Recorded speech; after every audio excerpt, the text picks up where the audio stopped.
మన Chiranjeevi vascular and multi speciality hospital దేశంలోనే best vascular and endovascular facilities and all multi speciality care. Suman TV ప్రేక్షకులకు నమస్కారం. ప్రస్తుతం మనతో పాటు ఉన్నారు ఐకాన్ ఆస్ట్రాలజర్ గట్టుపల్లి సురేష్ బాబు గారు. మరి ద్వాదశ రాశుల వారి రాశి ఫలాలు జూలై మాసంలో ఎలా ఉండబోతున్నాయి, పాటించాల్సిన పరిహారాలు ఏంటి, గురువు గారి మాటల్లో ఇప్పుడు తెలుసుకుందాం. గురువు గారు నమస్కారం. గురుగారు జై శ్రీమన్నారాయణ. గురువు గారు, మరి ద్వాదశ రాశుల వారి రాశి ఫలాలు జూలై మాసంలో ఎలా ఉండబోతున్నాయి, గ్రహాలు ఏ విధంగా సంచారం చేయబోతున్నాయి, ఏ రాశి వారికి ఏ విధంగా ఉండబోతున్నాయి, ఈ రాశులు ఓ సూపర్ హిట్ అని కొన్ని అలా పడేయడం ఏమైనా, ఎవరికి శుభంగా, ఎవరికి ప్రతికూలంగా, ఎవరికి అనుకూలంగా, ఏంటి జూలై మాసం అంతా కూడా? ఒకటండి, మనకి ప్రతి సంవత్సరం కాదు, ప్రతి మాసంలో కాదు, ప్రతిరోజు కూడా ఏదో ఒక గ్రహం అనేది ఎక్కువ దగ్గర మారుతూ ఉంటుంది. అలానే ఈ మాసంలో ఏంటంటే జూన్ మాసం నుంచి మొదలు పెట్టుకున్న తర్వాత ఇప్పటి వరకు జూలై మాసం వరకు కూడా 4 గ్రహాలు ఏకదాటిగా మారిపోవటం, 4 గ్రహాలు ఒకే దారి రావటం. శుక్ర గ్రహం కావచ్చు, కేతు గ్రహం కావచ్చు, బుధుడు కావచ్చు, అలానే గురువు కావచ్చు, వీళ్ళందరూ కూడా ఒకటే దారి. రవి భగవానుడు కూడా ఇక్కడే ఉన్నాడు, మొత్తం ఒకే దారిలో ఉన్నారన్నమాట. ఈ దారిలో ఉండగా గ్రహాల యొక్క స్థితిగతులు అనేది రాసుల్లో నైట్ నైట్ కోటీశ్వరులు అయ్యేలా ఉన్నారు, నైట్ నైట్ పేకాట్లో ఓడిపోయేసి మళ్ళీ పోగొట్టుకున్న వాళ్ళు ఉన్నారు, దుబాయ్ టికెట్ లాగా మళ్ళీ నైట్ నైట్ తెల్లారేపటికల్లా నెంబర్ వచ్చేసి కోట్లు కలిసే వాళ్ళు ఉన్నారు. అలానే ఈ గ్రహాలు స్థితిగతులు మారినప్పుడు ఒక్కొక్క రాశి పైన ఇంపాక్ట్ పడుతూ ఉంటుంది అనమాట. అనుకోని పనులు ఆగిపోవడం కానీ, అనుకోకుండా ఉన్న పనులు జరగడం కానీ జరుగుతూ ఉంటుంది. ఇంపాక్ట్ ఏంటంటే కనుక ఈ జూలై మాసంలో ప్రతి రాశి వారికి చాలా అద్భుతంగానే ఉంటుంది. వారు చేసే ప్రయత్నాన్ని బట్టి గ్రహాలన్నీ కూడా వారికి సానుకూలంగా ఉన్నాయి. ఏదో 1-2 రాసులు తప్పితే 10-11 రాసుల వరకు కూడా చాలా అద్భుతంగానే ఉన్నాయి. వాటి యొక్క ప్రతిఫలాలు కూడా చాలా బాగున్నాయి. మనం ఇచ్చేటువంటి పరిహారాలు కానీ, చేసేటువంటి ప్రెడిక్షన్స్ కానీ, ఇచ్చేటువంటి పరిహారాలు కానీ, వాళ్ళు చేసేటువంటి దాన ధర్మ యజ్ఞ యాగ హోమ తపాచారాలు కానీ, ఇవన్నీ కూడా డబ్బులు ఎక్కువ పెట్టకుండా చిన్న చిన్న పరిహారాల ద్వారా కూడా వారు ఉపశమనం పొందేదానికి ప్రయత్నపూర్వకంగా చేద్దాం. ఇప్పుడు ₹1,00,00,000 పెట్టో ₹1,00,000 పెట్టో ఏదో రాజశ్యామల యాగం చేస్తాం. రాజశ్యామల యాగం చేస్తే వచ్చేది పుణ్యం. మన లోపల ఉన్నటువంటి నెగిటివ్ పోదు. పుణ్యం రావడం వేరు, నెగిటివ్ పోవడం వేరు. నెగిటివ్ ఇప్పుడు మనకి జ్వరం వస్తే టాబ్లెట్ వేసుకుంటే పోతుంది, హోమం చేపిస్తే పుణ్యం వస్తుంది. జ్వరం రాకుండా వస్తుందేమో, వచ్చిన జ్వరం పోవాలంటే ఖచ్చితంగా టాబ్లెట్ వేయాల్సిందే. నీకు ముళ్ళు గుచ్చుకుంటే పూజ చేస్తే ముళ్ళు పోదు, నీకు ముళ్ళుతో తీస్తేనే పోతుంది. కాబట్టి ప్రతి ఒక్కరు కూడా ఆలోచించుకోవాల్సిన విషయం ఏంటంటే రాసులు చూడాలి, నక్షత్రాలు చూడాలి, అలానే గ్రహాలు చూసుకోవాలి, స్థితిగతులు చూసుకోవాలి, కానీ దోషాలు చూసుకోవాలి. కానీ మనకు జరిగేటువంటిది ఆ రాశి వలనైనా మనకు జరిగేటువంటి పరిణామాలన్నీ కూడా జాతకంలో ఉండవు. ఇది ఒకటి ప్రతి ఒక్కరూ గ్రహించుకొని గమనించుకొని ఆలోచించుకోవాలి. దీంతో పాటు ఈ ఒక జూలై మాసంలో ఎన్నెన్నో కార్యక్రమాలు ప్రారంభించుకోవచ్చు. ఎందులో లాస్ అయిన వాళ్ళు బాగుండొచ్చు, ఎన్నో రకాలైనటువంటి స్థితిగతులు ఉన్న వాళ్ళు కూడా బాగుండేటువంటి యోచన ఆలోచన, దూరమైన వాళ్ళు దగ్గర అవడం, దగ్గర వాళ్ళు దూరం అవడం, ఆర్థికపరమైనటువంటి ఇబ్బందులు ఉన్నవాడు బాగుపడటం, ఆరోగ్యపరకంగా ఇబ్బందులు ఉన్నవాడు అంతా కూడా నయం అవటం, ఇవన్నీ కూడా ఉన్నాయి. అవి ఏంటనేది మరొకసారి గమనించుకున్నట్టు కనుక దాంట్లో ఈ ద్వాదశ రాశులు ఏమేమి ఉన్నాయి, గ్రహాల యొక్క స్థితిగతులు ఎక్కడ ఉన్నాయి, ఏ రాశి వారికి ఎలాంటి ప్రయోజనాలు ఉన్నాయో ఒకసారి మనం గమనించుకుంటూ ముందుకు వెళ్దాము. గురుగారు, ద్వాదశ రాశుల్లో చిట్ట చివరి రాశి మీన రాశి వారికి ఎలా ఉండబోతుంది జూలై మాసం అంతా కూడా? ఏం పరిహారాలు పాటించాలి? ఆర్థిక పరంగా, విద్య, ఉద్యోగం, పెళ్లి పరంగా ఎలా ఉండబోతుంది, ఏంటి పూర్తి వివరణ గురుగారు? ద్వాదశ రాశిలో మీనరాశి అయినటువంటిది ఏంటంటే కనుక జూలై మాసం. మనం అనుకున్నట్టుగానే ప్రతి సంవత్సరం కూడా మాసాలు వస్తూ ఉంటాయి. 12 రాసుల వారికి 3 మాసాలు చొప్పున చూసుకున్నట్టయితే ఒక్కొక్క మాసంలో ఒక్కోలా ఉంటుంది. ఆ మాసాలు ఒక్కోలా ఉండేదానికి ఫిబ్రవరి, జూలై, సెప్టెంబర్ ఈ 3 మాసాలు మీనరాశి వారికి పట్టిందల్లా బంగారం అవుతుంది. ఎన్ని రకాల గ్రహ దోషాలున్నా, ఎన్ని రకాల గ్రహాలు వేధిస్తున్నా, ఇబ్బంది పెట్టినా కూడా మీనరాశి వారికి ఈ 3 మాసాల్లో కలిసి వచ్చినట్టుగా విధంగా ఏ మాసంలో రాదు. ఇది రాసి పెట్టుకోవచ్చు వాళ్ళు. అంటే రెడ్ పెన్తో కానీ బ్లూ పెన్తో కానీ రాసి గ్రీన్ పెన్తో సిగ్నేచర్ వాళ్ళే చేసుకోవచ్చు. అంటే ఎందుకంటే ఖచ్చితంగా వాళ్ళు అనుకున్నటువంటి పనులు అవుతాయి. వీరికి లవ్ మ్యారేజ్ కానీ, పార్ట్నర్షిప్ వ్యాపారాలు కానీ సెట్ అవ్వవు. మీనరాశి వారు ఎవరైనా ఉన్నారంటే పేదరికంలో పుట్టినప్పటికీ కూడా వీరు పుట్టిన తర్వాత పుట్టింట్లోనూ, ఎదిగిన తర్వాత వెళ్ళిన తర్వాత అత్వారింట్లో కూడా కలిసి వస్తుంది ఆడపిల్లలకైతే కనుక. కానీ ఎందులో కూడా వీరు ఎక్కడ యుగతత్వం కానీ, లేకపోతే ఇంకోటి ఏదో ఇది తత్వం కానీ ఎక్కడ చూపించరు. వీళ్ళు అణిగి మణిగి ఉండరు, కళ్యాణ్ చూపించరు. వీరికి ఒక ఆత్మ విశ్వాసం అనేది ఉంటుంది. వీరు ఎలా అయితే ఉండాలనుకుంటారో అలా ఉంటారు. జలతత్వం గల రాశి అనమాట. ఈ జలతత్వం గల రాశి ఎలా ఉంటుందంటే బోలాశంకరుడు లాగా వరాలు ఇస్తూనే అందరిని ఆకట్టుకునే తత్వంతో ఉంటుంటారు. ఏదైనా చాలా నాలెడ్జ్ ఉంటుంది వీళ్ళది. ఎదుటి వారు వచ్చేసి మనతో మాట్లాడుతున్నప్పుడు వారితో మనం ఏం చేస్తే బాగుంటుంది, వారిని మనము వారు ఎదుగుతూ మనల్ని ఎదగదీయాలంటే ఎలా బాగుంటుంది అనేది హెచ్ఆర్ లాగా వీళ్ళు చేసే తత్వం ఉంటుందన్నమాట రాశి వారికి. మీనరాశి వారికి. ఇంట్లో అందరినీ కూడా సెట్ చేస్తారు, అలాగా సెట్ చేసుకుని వెళ్ళిపోతారు అనమాట. తమ్ముడు ఉన్నాడు అనుకోండి, వీరు ఈ రంగంలో బాగుండే నువ్వు ఇది చేసుకోవా అని చెప్తారు. వాళ్ళ నాన్నగారికి కూడా సలహాలు ఇస్తారు, మీరు ఈ రంగానికి వెళ్ళండి బాగుంటది అని చెప్పేసి అని. ఖచ్చితంగా సక్సెస్ అవుతారండి. వీరి అదృష్టం ఏంటంటే వీరు పుట్టిన తర్వాత ఇంట్లో కూడా సెటిల్ అయిపోతారు. అప్పుల పాలై ఉన్న వాళ్ళు కూడా వీళ్ళు పుట్టిన తర్వాత డబ్బులు స్థలాలు కొంటారు, అంత సెటిల్ అయిపోతారు. అంత మంచి రాశి అనమాట. ఇంట్లో నిజంగా ఒకళ్ళు ఉంటారండి, రంభా, ఊర్వశి, మేనక ఎలా ఉంటారో తెలియదు కానీ ప్రపంచంలో ఆ ముగ్గురు కలిసి ఉంటే మాత్రం ఎంత ఆనందం ఉంటుందో అంత ఆనందం ఉంటుంది మీనరాశి. అంత మీనరాశి వాళ్ళకి చాలా వీళ్ళు అన్యోన్యంగా ఉంటారు, అద్భుతంగా ఉంటారు. అత్తవారింట్లో అయినా పుట్టింట్లో అయినా సరే ఆడపిల్లలు అయితే మాత్రం వాళ్ళకి దాసోహం చేయొచ్చండి. ఎవరైనా సరే దేవతలు అనుకోవచ్చు. ఎందుకంటే ఇప్పుడున్నటువంటి నాగరికత్వం వాళ్ళు ఉండరండి. ఎప్పుడు కూడా మేము ఇట్లా ఉండేవాళ్ళం, మా అమ్మగారు ఇలా చెప్పారు, మా నాయనమ్మ గారు ఇలా చెప్పారు, మా పద్ధతి ఇది అని చెప్పేసి అని ఈ రోజు కూడా ఇంట్లో పని చేస్తున్నారు అంటే కనుక ఖచ్చితంగా వాళ్ళు మీనరాశి వాళ్ళే అని చెప్పొచ్చు ఆడపిల్లలకైతే కనుక. అలాంటి అలాగా అబ్బాయిలు కూడా అండి, వారు ఏదన్నా మంచి చేశారనుకోండి, కుటుంబ వ్యవహారాలకు సంబంధించినటువంటి కొన్ని వస్తుంటాయి. బంగారం షాప్స్, బంగారం తయారు చేయడం, లేకపోతే కుండలు చేయడం, ఇలాంటి కుల వృత్తులు కానీ మంచి వృత్తులు కానీ వస్తూ ఉంటాయి. దాంతో పాటు ఏదైతే పెద్దవాళ్ళు చేసిన జాబులు కానీ లేదా పెద్దవాళ్ళు చేసిన వనరులు కానీ దాంట్లోనే లిమిట్ అయిపోతుంటాయి, వెళ్ళిపోతూ ఉంటారు.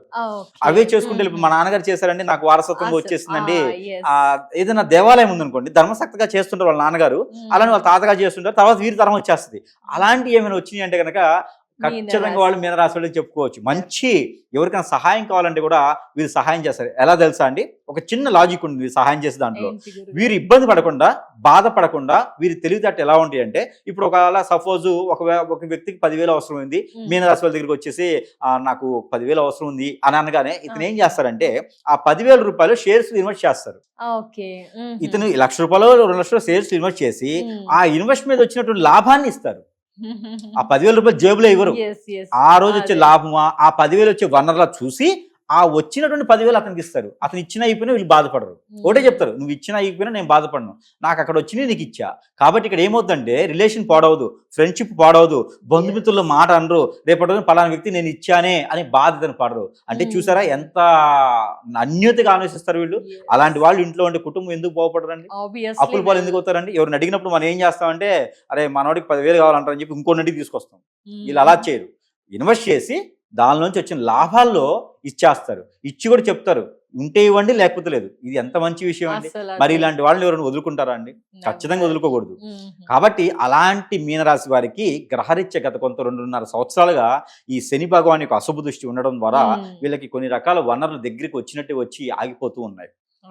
అలానే పెళ్లి పీటల వరకు వచ్చి ఆగిపోయినటువంటి సమస్య జరుగుతుంది. అలానే పెళ్ళైన తర్వాత భార్యాభర్తలు కూడా కొంచెం విడిపోయినటువంటి ఇదైతే కనిపిస్తూ ఉంది. ఇవన్నీ కూడా చికాకులు పరాకులు. వీళ్ళు ఏంటంటే పడలేదు, మనసుకు తీసుకోరు ఏది కూడా. వీళ్ళు ఏంటంటే ఉన్నది ఉన్నట్టు మాట్లాడేస్తారు, లేదు పక్కన పెట్టేస్తారు. అలాంటిది గత 2.5 సంవత్సరాలుగా వీరు బాధపడుతూ భంగపడుతూ ఇబ్బంది పడుతూ వాళ్ళే కుమిలిపోతూ కూర్చున్నారు చాలా మందిలో కూడా. అలానే ఇంకొక అదృష్టం ఏంటంటే ఏళ్ళనాటి శని ఉన్నప్పటికీ కూడా శని భగవాన్ అశుభ దృష్టి మీనరాశి వారి పైన ఎక్కువ చూపించరు. ఎందుకంటే వీరిపైన శివుని యొక్క ఆధీనమైన ఆలోచన, శివుని యొక్క కృప వీరి మీద ఎక్కువ ఉంటుంది. ఆయన కృపా కటాక్షాలు వీరిపైన ఎక్కువ ఉంటాయి. అలానే గౌరమ్మ వారు కూడా వీరిపైన కృపా కటాక్షాలు ఎక్కువగా ఉంటాయి. కాబట్టి వీరిపైన ఆ శని భగవాన్ యొక్క అశుభ దృష్టి ఎక్కువగా చూపించదు అనమాట. అదొక్కడే వీరి అదృష్టం. కాబట్టి ఈ జూలై మాసంలో కొంతమంది మనం గ్రహించినట్టయితే జూన్ మాసంలో 2వ తారీఖు మారినటువంటి గురువు కావచ్చు, జూన్ మాసం 4వ తారీఖు మారినటువంటి శుక్రుడు కావచ్చు, ఇవన్నీ కూడా గ్రహించి చూసినట్టయితే కనుక ఇప్పుడు మళ్ళీ ఏదైతే వనరులు పనులు ఆగిపోయినాయో అవి మొత్తం మొదలవుతూ ఉంటాయి. మన కన్స్ట్రక్షన్ రంగం, రియల్ ఎస్టేట్ రంగం, అలానే ఏదైనా చేపల చెరువులు, రొయ్యల చెరువులు, కొబ్బరి బొండాల షాప్స్, కొబ్బరి బొండాలు పెట్టుకోవడం కానీ, ఏదైనా పానీయాలకు సంబంధించి ఐస్ క్రీమ్ షాప్స్ కానీ, పాలకు సంబంధించిన ఉత్పత్తులు కానీ పెట్టుకోవడం కానీ, ఇలాంటి వ్యాపారాలు వీరికి చాలా అద్భుతంగా ఉంటాయి. అలానే రైతులుగా కూడా వీరు ఇలాంటి చేపల చెరువులు, రొయ్యల చెరువులు పండించుకునే వాళ్ళకి చాలా అద్భుతంగా ఉంటుంది అని చెప్పొచ్చు. కొబ్బరి బొండ తోటలు, అరటి తోటలు, మామిడి తోటలు, సపోటా తోటలు, నిమ్మకాయ తోటలు వీరికి అద్భుతంగా ఉంటాయండి. అలాంటి పంటలు పండించుకున్న రైతులుగా ఉన్నా కూడా వాళ్ళు సహాయం చేసిన ఎరువుల షాపులు పెట్టుకున్నా కూడా వీరికి రాణించేదే ఉంటుంది తప్పితే దీంట్లో ఎనక తగ్గేదే ఉండదు. దాని తగ్గట్టుగా ఎవరైనా ఈ రాశిలో ఎక్కువ కనిపించేది అంటే డాక్టర్స్, రాజకీయ రంగంలో ఉండేవాళ్ళు, అలానే మంచి మంచి సెలబ్రిటీగా సెట్ అయిపోతారండి. సెలబ్రిటీలుగా ఓకే. మంచి అవకాశాలు లేక చాలా మంది ఉన్నారు. అవును గురుగారు. వాళ్ళు కూడా అవును మంచి అసలు అవకాశాలు వస్తాయి. వీళ్ళకి ఉమ్. ఫేస్ ఎలా ఉంటుందంటే ఆకర్షించేటువంటి శక్తి ఉంటుంది వీళ్ళలో. మనం అవును. ఒకసారి చూడగానే మనకి ఉమ్. చాలా మంది వెళ్తుంటారు, అక్కడక్కడ వెళ్ళినప్పుడు రిసెప్షనిస్ట్ ఉంటారు. ఉమ్. మనం వాళ్ళని చూడగానే ఎక్కువసేపు మాట్లాడాలనిపిస్తూ ఉంటుంది, ఎందుకంటే అవును. వాళ్ళ ఫేస్ అట్రాక్ట్ చేస్తుంటది. ఉమ్. అదే విధంగా వీళ్ళు రిసెప్షన్ గా కాదు, వీళ్ళు ఏంటంటే ఎదుటి వాళ్ళని అట్రాక్ట్ చేసేటువంటి తత్వంతో ఉంటుంటారు వీళ్ళు. ఉమ్. అందుకని చెప్పేసి వీళ్ళకి ఎక్కువ అట్రాక్ట్ చేసే గుణాలు ఎక్కువగా ఉంటాయి. ఇన్సూరెన్స్ దాంట్లో కానివ్వండి, మార్కెటింగ్ రంగాల్లో కానీ, బ్యాంకింగ్ సెక్టార్స్ లోను మంచి సెటిల్ అయిపోయి ఉంటారు. వైట్ కాలర్ జాబ్ చేస్తూ కూడా ఎక్కువ మంది ఉంటుంటారు. ఎన్జిఓస్ లో బాగా దాన ధర్మాలే కాదండి, సహాయం కూడా ఎక్కువ చేస్తుంటారు వీళ్ళు ఎన్జిఓస్ గా. అలాంటి రంగాల్లో బాగుంటారు వీళ్ళు. అదే జూన్ మాసంలో మళ్ళీ పుంజుకొని గ్రహాలన్నీ కూడా సానుకూలంగా మారిపోతున్నాయి. శని భగవానుడి కన్నా కూడా బలమైనటువంటి గురు భగవానుడు మారి ఉన్నారు. ఈ గురు భగవానుడు మారాడు కాబట్టి పెళ్లిళ్ళు కానివాడు పెళ్లిళ్ళు అవుతాయి, పెళ్ళైన వాళ్ళు పిల్లలు పుడతారు, పెళ్ళైన వారికి పిల్లలు పుట్టి వాళ్ళు కూడా మంచి పెద్ద పొజిషన్లో ఉండేదానికి అవకాశాలు ఉన్నాయి. కాబట్టి వీరు ఏ పాట అంటే అది, ఏ మాట అంటే అది జరిగేదానికి మళ్ళీ అవకాశం వచ్చింది. మళ్ళీ పదవులు వస్తూ ఉంటే మళ్ళీ చేయూతనిచ్చేటువంటి అవకాశాలు వస్తుంటాయి. కాబట్టి దీన్ని మాత్రం చేజార్చుకోకూడదు. ఆరోగ్యపరంగా ఏంటి గురుగారు? వీరికి ఎలా ఆరోగ్య ఉండబోతుంది? ప్రకారంగా అయితే కనుక కొంచెం స్ట్రెస్, మైండ్ పరంగా కొంచెం బాధ, అలానే మనసు ప్రకారంగా కొంచెం ఇబ్బంది, అలానే వీరు చేయలేని పనులు చేయలేకపోతున్నామే అనే బాధతో వీరు ఎక్కువ బాధపడుతూ ఉన్నారు. దాంతోపాటు వీరికి ఏంటంటే కొంచెం ఆస్తమా, అలానే లంగ్స్, అలానే హార్ట్ కొంచెం ప్రాబ్లం వచ్చేలా ఉంది ఈ స్ట్రెస్ వల్ల. అందుకని ముఖ్యంగా ముందు వీరు ఎక్కడైనా సరే తీర్థయాత్రలకు వెళ్ళి రావాలి. తీర్థయాత్రలు అంటే మరచెమ్ము కమండలం పట్టుకుని అవసరం లేదు. తీర్థయాత్ర సమీప దూరంలో ఉన్నటువంటి ఆలయాలు, ఇష్టదైవం కులదైవం దగ్గరికి వెళ్ళి దర్శనం చేసుకొని రావాలి. పాత ముడుపులు కానీ మొక్కుబడులు కానీ ఉంటే తీర్చుకుంటే కనుక ఇంకొంచెం గ్రహాల యొక్క స్థితిగతులు వీరికి మెండుగా కనిపిస్తుంది. మీనరాశి వారికి ఎక్కువ మొక్కుబడులు అలా ఉండిపోతాయి, ఎక్కువ తీర్చరు. అవునా గురుగారు? ఆ ఓకే. మొక్కుబడులు తీర్చుకుంటే ఈ మాసంలో కొన్ని రకాల ఇబ్బందులు లేకుండా ఉంటే కళ్యాణాలు చేయించడం కానీ, గద్దె వేయించడం కానీ, పూజలు చేసుకోవడం కానీ, అమ్మవారికి వస్తు వస్త్రాలు సమర్పించుకోవడం కానీ, ముడుపులు సమర్పించుకోవడం కానీ, శ్రీ లక్ష్మీనరసింహ స్వామి కళ్యాణం చేయించడం కానీ, శ్రీ వెంకటేశ్వర స్వామి వారి యొక్క నోము నోచుకోవడం కానీ, లేకపోతే కనుక అన్నవరం శ్రీ సత్యనారాయణ స్వామివారి యొక్క రథం చేసుకోవడం కానీ ఒక్కసారి మాసంలో చేసుకున్నట్టయితే కనుక మళ్ళీ వీరికి పూర్వ వైభవం ఏదైతే ఉందో అది వచ్చేటువంటి యోచన అయితే కనిపిస్తోంది. ఏ రంగంలో ఉన్నటువంటి మీనరాశి వారికైనా సరే అన్ని రకాలుగా కూడా ఈ మీనరాశిలో వాళ్ళు ఈ జూలై మాసంలో బాగుంటుంది కాబట్టి ముందుకు వెళ్ళొచ్చు. ఎదుటి వాళ్ళని నమ్మకూడదు, మన పర్సనల్ విషయాలు ఎదుటి వారికి షేర్ చేయకూడదు. వీరిపైన ఇంకా కూడా ఏదైనా జరుగుతుంది, నా ఫేస్ అంతా మాడిపోయింది, అసలు నేను ఇలా కాదు ఉండేది, అందరూ దూరమైపోతున్నారు, నాకు దగ్గర వాళ్ళు దూరమవుతున్నారు, విపరీతం కోపం వస్తుంది, చికాకు అన్ని వస్తున్నాయి, ఆకలవట్లేదు, నిద్రపట్టలేదు, ఆందోళన, చీక అన్నీ ఉన్నాయంటే కనుక ఖచ్చితంగా వారిపైన దండెత్తేసి ఏదైనా హిప్నటిజం, బ్లాక్ మ్యాజిక్, వశీకరణ, భాగముఖులను చేయించి వారిని అష్టదిబ్బంది పాలు చేసి ఇబ్బంది పెట్టేటువంటి యోచన ఉంది. కాబట్టి అవన్నీ కూడా మన గ్రహాల్లో, జాతకాల్లో, అదృష్టంలో కనిపించదు. అవన్నీ కూడా సపరేట్గా ఫోటోలు పంపిస్తే కానీ వాటి మీద అసలు ఏం జరిగింది ఏంటనేది దానికి పరిష్కార మార్గం సమీప దూరంలో గురువు ఉంటే కూడా సంప్రదిస్తే మీకు ఏదైనా అక్కడ మీకు పరిష్కార మార్గం దొరికేదానికి ఉంటుంది. ఎక్కడైనా సరే ఈ మాసంలో వీరు అవకాశం ఉంటే కుదిరితే కనుక ఎక్కడ నది, ఏరు, సెలయేరు, కుంటలు ఉంటే కనుక అక్కడ సొరకాయ ఉంటుంది. మరి సొరకాయ మీద మన కష్టాలు, మనకి కర్మలు, మన కోరికలు, ఇష్టాలు, మనకి ఏదైతే జాతకం బాగాలేదో, మనకి ఏదైతే గ్రహరీత్యా బాగాలేదో అవన్నీ దానిపైన కాటుకుతో రాయాలి. కాటుకుతో రాసేసి సొరకాయ అందులో వదిలివేయాలి నీళ్ళలో. పొడవు ఉంటుంది, రౌండ్. ఏ సొరకాయ గురుగారు? అదే కద్దు. కద్దు ఉంటుంది. ఈ మధ్యన గుమ్మడికాయ కూడా వస్తుంది. సొరకాయ అంటే గుమ్మడికాయ లాగా కూడా ఉంటుంది.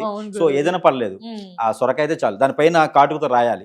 కాటుకుతో దానిమ్మకాయ కొమ్మతో రాయాలి. దానిమ్మకాయ కొమ్మ ఉంటుంది కదా, ఆ పుల్లతో కాటుకు తీసుకొని ఆ సొరకాయ పైన రాయాలి. ఏమున్నది, కర్మ ఏముంది, ఏం కావాలి మీకు అని మొత్తం దానిపైన రాసేసి ఆ నీటిలో వదిలివేయాలి. నదిలో అయితే ఇంకా మంచిది, సముద్రంలో అయితే ఇంకా మంచిది. వీళ్ళు దూకకూడదు, స్నానం చేసి బయటకు వచ్చారు అంతేను. ఎందుకంటే వీళ్ళు సెన్సిటివ్ గా వెళ్ళేసి చెప్పారని చెప్పి చేస్తారు కానీ అంత మరి పూర్తిగా చేయకూడదు. అలానే ఒడ్డు మీదకి వచ్చేసి ఏదైనా అమ్మవారికి, స్వామివారికి ఉంటే అది మట్టి ప్రమిదలు 2 ఒత్తులు వేసి దీపారాయణ చేసుకుంటే కనుక ఆ సొరకాయని మాసం మొత్తం తినకూడదు. 30 రోజులు సొరకాయని తినకూడదు. వదిలిన తర్వాత సొరకాయని 30 రోజులు తినకూడదు. ఏ రోజు ఎవరైనా ఇది పరిహారం పాటించ మీన రాశి వాళ్ళకి ప్రత్యేకంగా ఈ పరిహారం చేస్తే బాగుంటుంది. అలానే వీరు ఇక మరి చూస్తుంటే కనుక హనుమాన్ మందిరంలో కానీ, లేకపోతే రాముల వారి ఆలయంలో కానీ పానకం, వడపప్పు ఈ 2 కూడా ఏదైనా గురువారం లేదా శనివారం రోజున ఈ పానకం, వడపప్పు అక్కడ నైవేద్యం, స్వామివారికి నైవేద్యం పెట్టినట్టయితే కనుక వీరికి కోరిన కోరికలు కొంగు బంగారం చేసేటువంటి అదృష్టం, అవకాశం కూడా కనిపిస్తూ ఉంది. దాంతోపాటు వీరికి కలిసి వచ్చేటువంటి వారం సోమవారం, గురువారం అద్భుతంగా ఉంటాయి వీరికి ఏదైనా పని మీద ముందుకెళ్ళేటప్పుడు. దాంతోపాటు వీరికి కలిసి వచ్చే 2, 4 నెంబర్లు వీరికి అద్భుతంగా ఉంటాయి. లక్కీ నెంబర్ ఈ మాసంలో అలానే వీరికి కలిసి వచ్చే దిక్కు తూర్పు ఉత్తరం 2 దిక్కులు కూడా వీరికి అద్భుతం కలిసి వస్తాయి. ఇక కలర్స్ వచ్చేసి వైట్, బ్లాక్, గ్రీన్, అలానే స్కై బ్లూ, ఈ 4 కలర్స్ కూడా వీరికి అద్భుతం కలిసి వస్తూ ఉంటాయి. ఇక వీరికి దేవుడు అనుగ్రహం కావాలి కాబట్టి ఈ దేవుడి అనుగ్రహం అయితే రాముల వారి గుడిలో పానకం వడపప్పు పెట్టుకుంటే సరిపోతుంది. వీరు ప్రతినిత్యం కూడా బియ్యం ఉంటాయి కదా, బియ్యంలో హనుమాన్ సింధూరం కలుపుకోవాలి. ఆ హనుమాన్ సింధూరం బియ్యంలో కలుపుకొని 2 నుంచి 5 లవంగాలు అందులో వేసుకోవాలి. ఆ 5 లవంగాలు వేసిన తర్వాత కొంచెము మనకి హనుమాన్ సింధూరం కలిపినటువంటి దాంట్లో వైట్ కలర్ వస్త్రంలో వారంలో 2 రోజులను చేసుకోవచ్చు, వారానికి 1 రోజు చేసుకోవచ్చు, సోమవారం గురువారం రోజు చేసుకోవాలి. ఈ వైట్ వస్త్రంలో కట్టుకొని వారి చుట్టూ వారే ముడుపు తీసుకోవాలి. దిష్టి తీసేసుకొని ఎక్కడైనా పారేడు నీటిలో కానీ పొదలకొని చెట్టలో కానీ వేసేసారు. రోడ్డు మధ్యలో వేయకూడదు ఎలాంటి దిష్టి కూడా. ఈ పరిహారం చేసుకుంటే కొంతమేర అదృష్టవంతులు, గ్రహాలు అదృష్టవంతులు అయ్యేదానికైతే అవకాశాలు మెండుగా కనిపిస్తున్నాయి. ప్రతి ఒక్కరూ వింటూ కాకుండా పాటించుకుంటూ ఈ మాసంలో చేసే ప్రతి ప్రయత్నం కూడా సుపరికృతమవుతుంది, సపరికృతమవుతుంది, ఫలిస్తుంది. తప్పకుండా మీ నోటి ద్వారా వచ్చాయి కదా గురుగారు. ధన్యవాదాలు గురుగారు. ద్వాదశ రాశుల వారి రాశి వివరణ తెలియజేస్తూ గ్రహాలు సంచారం ఏం చేస్తున్నాయి, వాటి ఫలితం ఎలా ఉంటుంది, జూలై మాసం అంతా కూడా అన్ని రాశుల వారికి ఎలా ఉండబోతుంది, పాటించాల్సిన పరిహారాలు, అద్భుతమైన వివరణ మాకు మా వ్యూయర్స్ కి అందించినందుకు చాలా చాలా ధన్యవాదాలు గురుగారు. నమస్కారం.